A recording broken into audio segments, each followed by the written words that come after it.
Não que eu saiba, Mas né? tem. Mas deve ter, sim. É um problema grande esse negócio aí. Que eles pegam essas garrafas assim e tal, eles refaz tudo. Eles abrem o negócio, colocam uma mais barata ali, refaz o rótulo inteiro, faz uma doideira.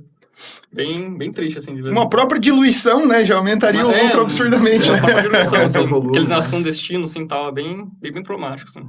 Aí você compra um negócio, você acha que é ruim e é adulterado só. É, adulterado. E no Brasil, a gente está bem servido de cervejarias? Como que tá o cenário? Ó, na parte de cerveja, assim, vamos dizer, artesanal mesmo, né, feita ali por pequenas cervejarias, eu diria que a gente tem muita cervejaria pequena e boa, sabe? Vão ser mercados um pouco mais locais, né, cidades menores, né, aqui em Dois Vizinhos a gente, por exemplo, não tem muitas, né, mas você vai para uma cidade um pouco maior, já vai ter algumas microcervejarias que servem localmente ali a cidade, né, e às vezes a região, com altíssima qualidade, né, na produção. A gente tem algumas cervejarias aí que, né, já seriam médias, talvez a gente poderia considerar, que vendem para o Brasil todo e com uma qualidade, assim, excepcional. E dentro dos artesanais mesmo, né, é muito comum aqui no Brasil, a gente tem as confrarias, né, a gente chama de conservas, que são as confrarias dos cervejeiros artesanais. E elas têm contribuído muito também para melhorar a qualidade da cerveja dos próprios dos paneleiros, né? Que são os cervejeiros artesanais ali, né? Porque o pessoal, né, vai trocando ideias, vai melhorando processos, né?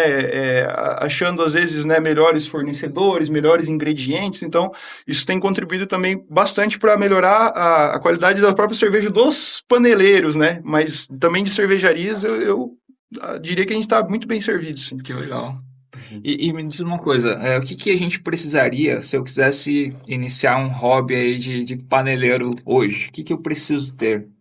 Tá. A gente precisa, assim, um conjunto ali de panelas. Ela pode ser tanto uma panela elétrica, né, com uma resistência, mas também você pode usar um fogareiro, né, que é onde você vai fazer o processo ali de cozinhar o malte, né, que é a mostura, depois você vai usar para ferver, né, ali daí dentro vai ter que ter um cesto, né, onde você vai colocar o malte e tal. Você precisa de uma geladeira específica para aquilo que você vai usar ali, com um controladorzinho de temperatura, que, né, é bem comum de achar aí nos Mercado Livre, Shopee da vida. Os termostatos, né? Os simplesinho, né? termostato. E o fermentador, né, que é onde vai o mosto ali para acontecer a fermentação, né? Acho que seria um kit mais lógico. Precisa de muitas outras pecinhas menores, né? Aqui a gente tem, eu trouxe, né, um densímetro, né, que a gente usa para medir a densidade do mosto antes de fermentar e também depois para a gente medir o teor alcoólico, né? Então, assim, tem outras pecinhas menores, né, que senão eu acho que para detalhar tudo eu vou demorar muito, mas basicamente seria isso, né? A panela ali, o cesto onde a gente vai colocar o malte, fazer a mostura e a fervura, né? O fermentador e a geladeira, assim, que seriam as coisas maiores.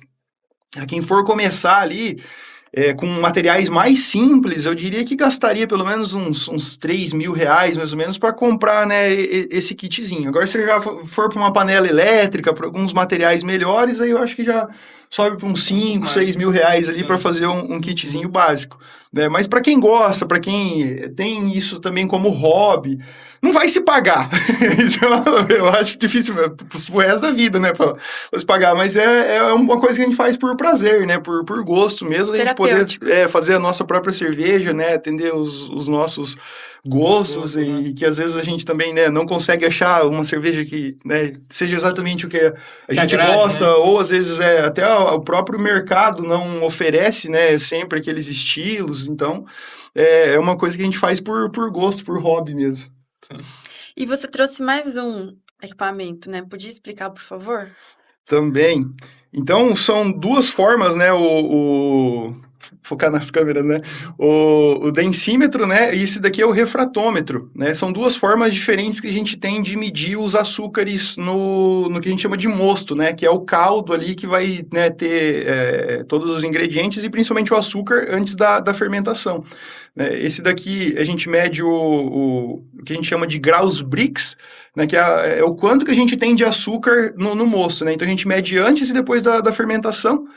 E esse daqui a gente, né, coloca dentro de uma proveta, né, um tubo de vidro que a gente coloca o líquido dentro e deixa aqui, e a gente consegue ler qual que é a densidade da cerveja. né? Então, a água pura ela tem uma densidade de 1000 aqui, né? E quando a gente tem bastante açúcar, essa densidade vai ser maior, né? Depois que as leveduras consomem esse açúcar, vira um monte, vira CO2, a densidade diminui. Então, sabendo quanto que a gente tinha de açúcar antes e depois a gente consegue saber o quanto de álcool foi produzido na cerveja. Então, são só duas formas diferentes, né, de medir o que a gente chama da quantidade de açúcares, né, a densidade do nosso mosto. E qual a quantidade de álcool, assim, teor alcoólico em média? Ele pode variar de quanto até quanto?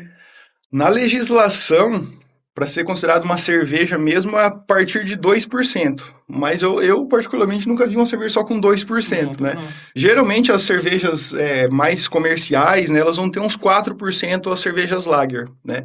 E aí ela vai variar muito em função do estilo. Na média, eu diria que ficaria num 5%, né? Mas uma 5, 5,5, 4, 7. isso, uma IPA ali, ela já vai estar um pouquinho maior, de 6 a 7, né?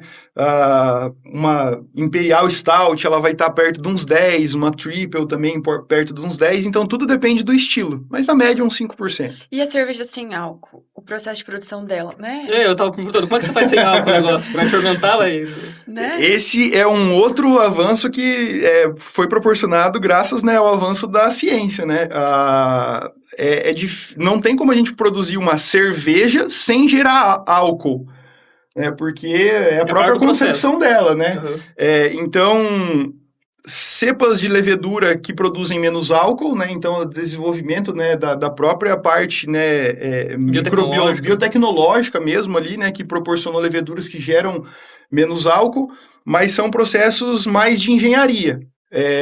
Um processo chamado de osmose reversa, que, né, a gente filtra vamos dizer assim, a cerveja, a parte, né, dos sólidos, dissolvidos e tal, e aí depois dilui isso em água novamente. É um jeito de fazer a cerveja sem álcool, né? Então, o álcool e a água inicial, eles saem, né? A gente retém os sabores, etc. E depois dissolve isso em água de novo. Ou dá para fazer um processo que a gente